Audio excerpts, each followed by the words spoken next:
혁이의 머니 프린터 많이 기다리셨죠? 잠깐 다시 할게요.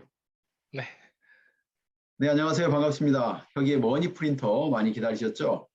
이제 벌써 봄이 됐습니다. 여러분의 호주머니도 봄인가요? 네, 여러분의 호주머니를 봄으로 만들어줄 멋진 우리 혁이 투자자 같이 한번 모시도록 하겠습니다. 안녕하세요. 안녕하세요. 네, 오늘은 혁의 머니터 프린터 종목 분석 두 번째 시간 시가총액에 대해서 한번 알아볼게요. 오늘은 이제 시가총액하고 스몰캡, 소형주를 어떻게 이용할 수 있는지에 대해서 먼저 알아볼 거예요. 자, 처음으로 시가총액이 뭔지를 아셔야겠죠? 시가총액이 뭔지 알아보고 또 시가총액에 의해서 어떻게 가격이 결정되는지 시가총액 어떻게 보는지 알아보고 또 시가총액으로 인해서 나눠지는 소형주하고 대형주에서 알아보고 그것들의 특징에 대해서 한번 알아볼게요. 그리고 저희가 이걸 이용해서 어떻게 큰 돈을 벌지 투자 방법에 대해서도 알아보겠습니다.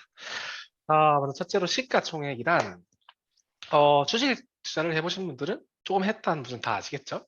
저희가 현재 주식 가격에 총 발행된 주식량을 합친 가격, 그러니까 시가를 전부 합친 가격, 시가총액이죠. 예를 들어서 저희가 1만 원, 예를 들어 지금 시가가 1만 원짜리 주식이 총 1000개가 발행이 되었다. 그러면 시가총액 얼마일까요? 당연히 1000만 원이겠죠? 1000 곱하기 1만 원. 뭐 10만 원짜리를 20주 발행, 총 20주짜리 주식이면 시가총액은 200만 원이 되고요. 이렇게 간단하게 계산을 할 수 있고, 잠깐 우리가 이 시가총액 어떻게 보는? 여기서 제가 질문 하나 할게요. A 주식 가격이 10,000원이고요. B 주식 가격이 5만 원이라고 하는 거예요. 그러면 어떤 주식이 더 비싼 주식이죠? B 주식이라고요? 그러시면 안 돼요. 그러시면 안 되고. 사실 A 주식 가격이 비싼지 B 주식 가격이 비싼지는 저희가 시가총액을 봐야겠죠. 왜냐하면 A 주식 가격이 10,000원이라 해도 총 발행량이 100개면 시총이 100만 원이고 B 주식 가격이 5만 원이라 해도 총 발행량이 10장이면 시가총액이 50만 원이 되잖아요. 그럴 때는 사실상 A 주식이 더 비싼 주식으로 판단을 해야 되겠죠. 늘 가격이 얘는 5,000원이고 쟤는 10,000원이니까 10,000원짜리 비싼 거야 라는 생각보다는 시가총액 대비해서 가격이 얼마인지 봐야 제대로 평가가 가능합니다. 총 발행량을 곱하여 시가총액이 높은 주식이 더 비싼 주식이라고 생각하시면 돼요. 그리고 자, 오늘도 저희의 든든한 친구 네이버 금융참고에서 볼게요. 네. 네이버 금융에 들어가서 이렇게 원하는 주식을 찾다 보시면 오른쪽에 대강의 정보들을 보일 수가 있어요.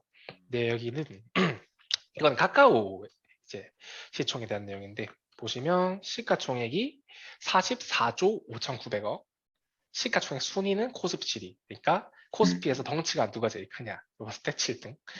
그리고 이제 보시면 밑에 상장 주식주부터 다양한 정보가 있고 상장 주식주가 4,450 4억 4,500만 주네요. 4,500.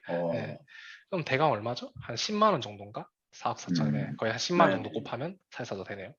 이렇게 계산하시면 되고 추가로 여기 보시면 외국인 소진율이라고 적혀 있는 게 항목이 있을 거예요. 근데 외국인 소진율은 뭐냐면 저희 우리나라 산업 중에서 예를 들어서 뭐 코스피 같은 철강 산업들도 있고 나라에서 되게 중요한 산업들이 많잖아요. 근데 이런 산업들이 만약에 외국인들이 50% 이상 많이 더 주주권을 행사하게 되면 나라를 좀 위태롭게 할 수 있는 그런 경우가 생기잖아요. 그런 것들을 막고자 해서 외국인들이 주식을 사고 팔 수 있는 양을 제한을 시켜두는 걸 외국인 소진율이라고 해요. 근데 예를 들어서 예를 들어 카카오를 외국인이 100만 주밖에 못 사게 제한을 걸었다. 근데 50만 주가 외국인이 샀어요. 그렇게 되면 외국인 소진율이 50%가 되겠죠. 100만 주 중에 50만 주를 팔렸으니까. 그런데 잠깐 우리가 이 외국인 소진율이 왜 중요하냐? 이걸 통해서 저희가 외국인들이 앞으로 더 들어올지 혹은 더 빠져나갈지를 예측할 수가 있죠. 예를 들어서 외국인 소진율이 100%다. 그러면 더 이상 외국 자본이 들어오기 어렵다는 소리니까 상승하기가 좀 어렵다고 생각할 수가 있고 반대로 외국인 소진율이 적당하거나 아니 혹은 너무 낮게 돼도 외국인이 왜 안 들어올까 한 번쯤 추론해 볼 수가 있어요. 어떤 이유가 있지 않을까 이렇게 생각할 수도 있고 그래서 어떤 참고하셔서 외국 자본유입이 얼마나 더 일어날지 그리고 반대로 외국 자본이 얼마나 빠져나갈지 예측하면서 주가를 맞추시면 더 유리하십니다. 자 그리고 그러면은 시가총액 알겠어. 그럼 시가총액을 작은 주식을 저희는 소형주, 스몰캡이라고 부르고요. 시가총액이 큰 대형주, 여기 보시면 네이버, 삼성, 현대 다다 아시는 이런 큰 대형주들, 라지캡이라고 하죠. 그런데 이 두 개의 그 소형주와 대형주의 가장 큰 차이가 뭘까요? 그림을 보시면 소형주는 물컵, 그리고 대형주는 제가 수영장을 그림을 넣어놨는데 이게 무슨 뜻이냐면 돈을 만약에 물에 비유를 하면 소형주는 시가총액이 작죠. 그러니까 돈이 적으니까 물컵의 물 같은 상태이고 대형주들은 수영장 같은 상태인데 예를 들어서 저희가 수영장에다가 물을 백날 붓는다고 수영장 물높이가 올라갈까요? 혹은 물 조금 퍼낸다고 수영장 물높이가 거의 줄어들지 않죠. 마찬가지로 대형주들은 가격 흔들림 심하지 않아요. 왜냐하면 이미 시총이 크기 음, 때문에 조금 음, 더 사람들이 많이 사거나 팔아서 돈이 빠져나가거나 들어온다 해도 가격에 큰 흔들림이 없고 반대로 소형주들은 물컵의 물이기 때문에 즉슨 이제 물을 부으면 차고 넘쳐요. 가격이 엄청 오를 수도 있고 쉽게 빠져나간다는 거죠. 조금만 팔아도 이제 금방 음, 바닥나는 거죠. 그래서 항상 투자하실 때 우리가 사람들이 이거 막 사람들이 뭐 산대 뭐 인기가 많대 이래서 가격이 오르고 내리고라고 생각하시기보다는 돈을 물이라고 생각하시고 돈이 물이 이제 빠져나가고 물이 차는 과정이다. 즉슨 이제 이 다이 그러니까 수영장처럼 큰 대형주들은 물 조금 붓는 음. 정도로는 가격이 크게 오르지 않고요. 마찬가지로 소형주들은 조금만 부어도 크게 오르죠. 이렇게 생각을 하시면 좋을 것 같습니다. 자 그러면 그러면은 여기서 예. 예, 주가 조작이나 그런 것들 하는 것은 아무래도 대형주는 어렵겠네요. 그죠? 너무 좋은 질문입니다. 왜 어, 결코 이제 세력들은 대형주를 노릴 수가 없죠. 자기들이 음, 자본력으로는 왜냐면 백날 사든 팔든 끄떡도 없으니까요. 음, 네, 수영장에 저희가 뭐 봐가지고 물 몇 번 붓는다고 수영장에 올라가지 않듯이 그렇죠. 그 정도 움직임으로는 가격을 올릴 수가 없죠. 정말로 그래서 대형주들이 막 크게 오를 때는 정말 큰 호재거나 아니면 외국 자본들이 유입되거나 이런 경우가 되게 많은 것 같아요. 음, 이에 대해서 더 자세히 알아볼게요. 일단 소형주와 대형주 같은 특징이 있어요. 근데 지금 방금 너무 좋은 질문이었던 것 같습니다. 너무 좋은 지적이었던 것 같습니다. 자, 먼저 스몰캡은 소형주는 비교적 거래량이 적어요. 그래서 많은 양의 주식을 한 번에 매도하기 어렵습니다. 그렇죠. 저희가 예를 들어서 당장 내가 네이버 주식 사고 싶어서 시장가로 긁어도 대체로 그냥 호가랑 비슷하게 바로 살 수가 있는 반면에 정말 인기 없는 다른 자주식들은 호가를 걸어놓으면 체결되려면 1시간 이상 걸리는 게 기본이죠. 이렇듯 바로 현금화하기 어렵다는 특징이 있죠. 그래서 보통은 큰 자본들이나 은행들이 잘 투자를 하지 않죠. 왜냐하면 쉽게 음, 현금을 유동화시킬 수가 없으니까. 네. 그리고 또 시가총액이 낮아, 이게 제일 중요하죠. 시가총액이 낮아서 가격 변동폭이 큰 편이에요. 즉슨 오를 때도 엄청 많이 오르고 내릴 때도 쾅쾅 내리친다는 거죠. 근데 음, 이렇게 되면 한마디로 대박 종목 기대감도 크지만 반대로 이걸 이용해서 세력들이 주가 조작한 타겟이 정말 쉽게 되거든요. 음. 그래서 우리가 스몰캡을 투자할 때는 충분한 분석 후에 투자하는 것이 좋습니다. 자, 그럼 반대로 라지캡, 대형주는 거래가 활발해서 언제든 많은 양을 매도할 수 있죠. 이런 특징 덕분에 대형 증권사와 외국인 그리고 은행들이 적극적으로 투자를 하고 있고요. 그리고 아까 말했던 대로 대형주들의 어떤 흐름을 파악하시려면 여기 나와 있는 대로 대형 증권사들이나 외국인 이런 이제 큰 자본의 움직임을 잘 주시하는 게 좋고요. 또 반대로 스몰캡의 장점은 물론 위험하기도 하지만 정말 내가 분석을 잘해서 좋은 주식 찾아내면 예를 들어서 내가 대형주를 정말 잘 예측해서 잘해봐야 20, 30% 벌겠지만 스몰캡은 200, 300%도 쉽게 벌 수 있으니까 음. 이런 특징이 있습니다. 자, 그러면 투자 방법에 대해서 한번 알아볼게요. 예를 들어서 저희가 비슷한 규모와 그리고 어떤 같은 비슷한 업종 그리고 같은 시장 경쟁력을 갖춘 기업 A와 B가 있어요.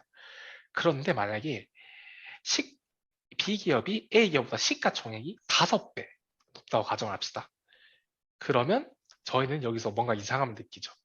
음. 분명 비슷한 업종이고 같은 시장 상황에 같은 규모인데 A가 너무 싸거나 혹은 B가 너무 비싼 게 아닐까라고 생각하셨을 거예요. 음. 자, 그럼 예를 들어서 발행 주식량이 같다고 가정하고 A 기업 주식이 1만 원, B 기업이 5만 원이라고 가정할게요. 그럼 여기서 저희가 어떻게 해야 돈을 벌 수 있을까요? 음. 정답은 일단 두 개인데 둘 다 맞추신 분이 진짜 대단한 겁니다. 1번 A 주식이 상대적으로 싸기 때문에 매수를 한다. 2번 B 주식이 고평가일 가능성 생각해서 공매도를 한다. 가 되겠죠. 혹은 둘 다를 한다가 정답이 돼요. 이해가 되시나요? 음. 음. 다시 어떤 한번 비슷한 설명해 사, 주시면. 네네. 네. 예를 들어서 둘 다 주식 발행량은 똑같고요. 근데 A 기업은 주식 가격이 10,000원이고 B 주식이 50,000원인 거예요. 근데 둘이는 규모도 비슷하고 시장 경쟁력도 되게 비슷한 상황이에요. 즉슨 뭐 예를 들어 네이버, 카카오 같은 관계겠죠. 근데 한쪽이 5배나 비싼 거예요. 한쪽보다. 그 말은 즉슨 높은 쪽이 너무 거품이거나 고평가이거나 혹은 낮은 쪽이 너무 저평가, 너무 주식가가 싸다고 판단을 할 수가 있어요, 저희가. 네네. 혹은 둘 다이거나. 네. 그러면 저희는 언젠가 시장이 제대로 평가를 하게 되면 가격이 중간쯤에 붙는다는 걸 예측을 할 수가 있죠. 그럼 근데 여기서 저희가 돈을 벌 수 있는 방법 두 가지가 있겠죠. B 기업을 공매도하거나 A 주식을 사거나 매수합니다. 혹은 둘 다 하거나가 있는데, 그런데 여기서 저라면, 제가 여러분들이라면 B 주식을 공매도하기보다는 A 주식을 매수하는 선택을 할 거예요. 왜냐하면 예를 들어서 이게 나중에 적당한 평가를 이루어서 10,000원짜리는 30,000원 되고 50,000원짜리가 30,000원까지 떨어진다라고 가정을 하면 50,000원짜리 공매도 쳐서 30,000원이 되면 저는 40% 이익을 벌지만 10,000원짜리를 사서 30,000원이 되면 전 200% 이익을 가져가거든요. 즉슨 공매도라는 선택보다는 매수 쪽이 좀 더 이익이 많이 나게 되기 때문에 저라면 A 주식 매수를 고려할 것 같습니다. 그런데 여기서 정말 이거 나중에 제가 심화까지 따로 또 다루기도 할 거지만 이런 위험이 있어요. 자, 내가 기업 분석 잘했고 아무리 생각해도 A 기업이 너무 저평가야. 너무 싸. 그리고 B 기업은 너무 고평가됐어. 분명히 내 추측에 의하면 언젠가는 30,000원 정도의 가격에 갈 거야. 하지만 지금 A 주식은 10,000원밖에 안 하니까 싸다. A 주식을 왕창 사야지 하고 A 주식을 만약 샀어요. 그런데 여기서 문제가 생겼어요. A 주식 자체 회사에 아무런 문제가 없는데도 예를 들어서 이쪽 분야가 반도체다. 근데 반도체 업황이 너무 안 좋아졌어. 혹은 주식시장 자체가 갑자기 전쟁 리스크 이런 것 때문에 폭락을 맞는 거예요. 그러면 주식 실제 가치랑 상관없이 모든 주식이 다 떨어지기 때문에 같이 떨어지게 되겠죠.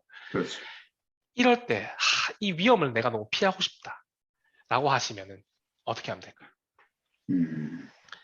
A 주식을 매수한 만큼요. 같은 비율로 B 주식을 공매도를 하는 겁니다. 그러면 이제 시장 자체가 떨어질 때는 여기는 이제 떨어져서 손해를 보지만 공매도는 떨어지면 이득을 보니까 서로 상쇄가 되고 시장 상승기에는 얘가 오른 만큼 공매도한 거 손해를 봐서 0이 되는 거예요. 그렇게 해서 위험을 회피하는 이제 고급스러운 방법도 있습니다. 일단 오늘은 한 내용은 여기까지고요. 간단하게 제가 복습해 볼게요. 자, 스몰캡은 항상 충분한 분석을 통해서 또 세력 같은 거에 휘둘리지 않도록 조심을 하고 잘 분석을 해야 된다면 분명히 엄청 대박 주식 잘하면 막 10루타 이런 10배 가는 그런 주식도 찾을 수도 있어요. 그리고 반대로 대형주들은 잘 몰라도 투자해도 큰 위험이 없어요. 되게 탄탄하고 안정적이고 또 아까 말한 대로 수영장 같은 이제 시스템이라서 쉽사리 물 조금 붓거나 뺀다고 해서 가격이 변동이 되지 않아요. 대신 그만큼 이제 대박 주식을 찾기도 조금 어렵고 또 이런 것들은 큰 자본들의 움직임에 의해서 가격이 많이 결정이 되니까 항상 증권사나 대형 거래소 이런 것들 외국인들 어떤 큰 자본들의 움직임을 예의주시하시면서 투자를 하시면 되겠습니다. 각각 자기의 맞는 방법을 찾으실 때 사실은 대박을 내고 싶으면 솔직히 스몰캡이 답이긴 해요. 근데 스몰캡을 이제 찾아낼 때 충분한 회사 이제 기본적인 재무제표 이런 것도 봐야 되지만 추가로 비슷한 업종들, 그러니까 같은 비슷한 규모나 그 다른 업종들을 비교해보면서 아까 말한 대로 이 회사에 비해서 너무 싸거나 너무 비싸거나 이런 것들 잘 재보시면 적정한 가격을 찾으실 때 많이 도움이 되실 것 같습니다. 자, 네. 오늘 또 좋은 정보 고맙습니다. 어떻게 우리가 주식을 투자할 때 그 업종 고를 때 업종도 그렇지만 이제 어느 회사를 고를 건지 그거에 대해서 좋은 그런 기준이 됐던 것 같아요. 오늘 또 좋은 정보 감사합니다. 고맙습니다. 고맙습니다. 네.